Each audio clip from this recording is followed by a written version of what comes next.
It was early summer, 1946.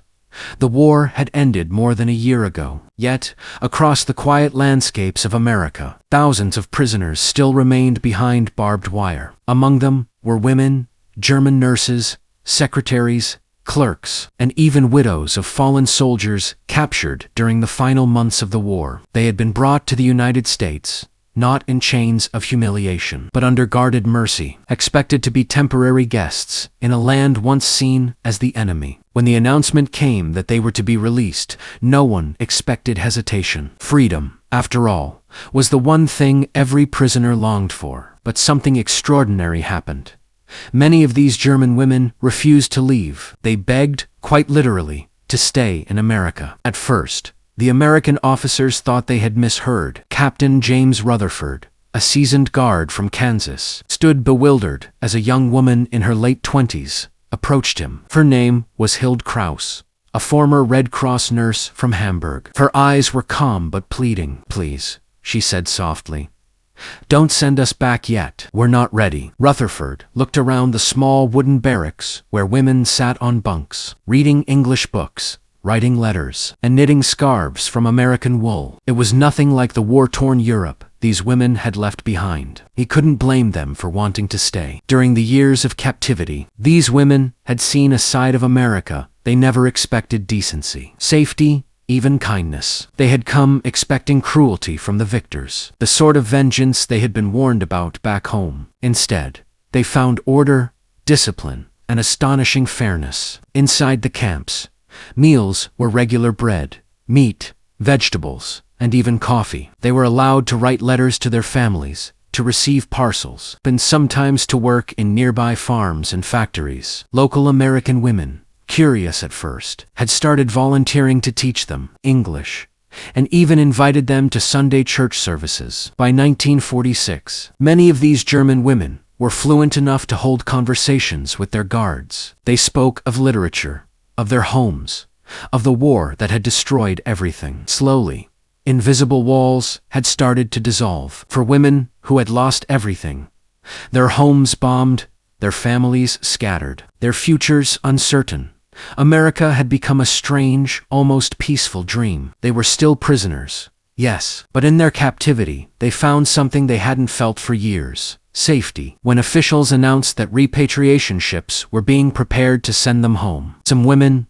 wept. Others clutched photographs of American friends and begged to stay. The officers couldn't understand it. How could prisoners prefer captivity over freedom? But for the German women, home no longer meant safety. Europe was in ruins. Cities like Hamburg, Dresden, and Cologne were barely recognizable. Food was scarce. Families were living in rubble. The idea of returning to such devastation terrified them. In contrast, America had offered stability. Some had formed genuine friendships, and quietly, even love, with the men who had once been their guards. Those relationships, though forbidden, were real. One American sergeant later confessed that he had fallen in love with a German nurse who used to help treat sick prisoners. They would speak through the fence, exchanging books and notes. When she was told she'd be repatriated, she cried for hours. For the women, America represented more than just comfort. It represented humanity reborn. They had grown up under propaganda that painted Americans as brutal and soulless. Yet the same soldiers they'd been told to fear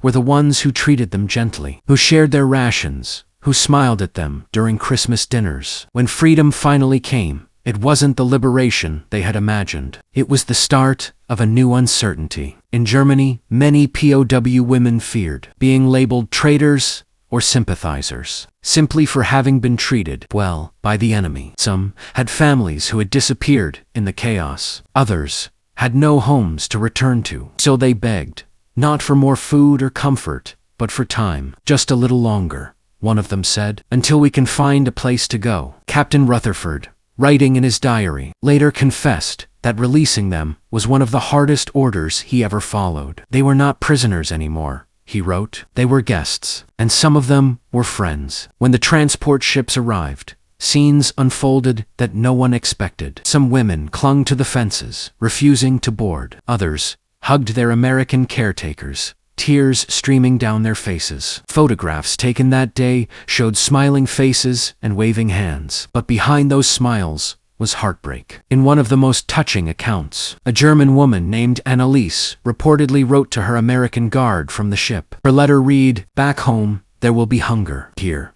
we had peace. You treated us like people. Please tell America, we will not forget." Stories like hers quietly spread among American officers and the local townspeople who had met these women. Soon, communities began sending letters to Congress, asking for the women to be allowed to stay. But post-war policy didn't permit it. Still, a few found ways. Some of the women who had worked on American farms were sponsored by local families, who petitioned for their immigration after the war. Others returned to Germany, but later came back legally, settling in the same towns where they had once been prisoners. A handful even married their former guards, something that would have been unthinkable just a few years earlier. The emotional bond between these women and their American hosts wasn't born of politics or convenience. It was born from the simplest human experiences, compassion shared in a time of chaos. Years later, when historians began collecting testimonies from surviving many German women described their time in American camps as the first time I felt safe. They remembered the food,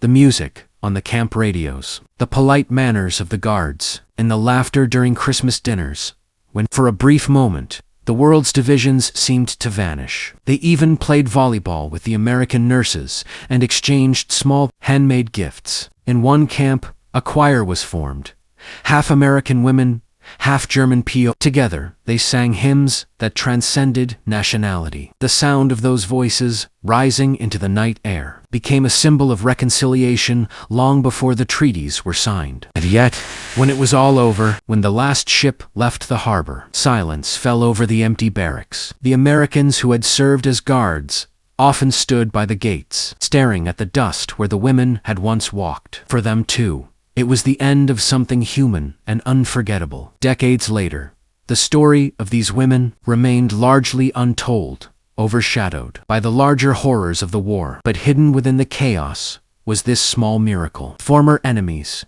choosing kindness over revenge. One American officer, long retired, summarized it best in a letter found among his belongings. "We were supposed to keep them behind fences, but, in truth, it was their dignity that set us free." To this day, a few photographs survive.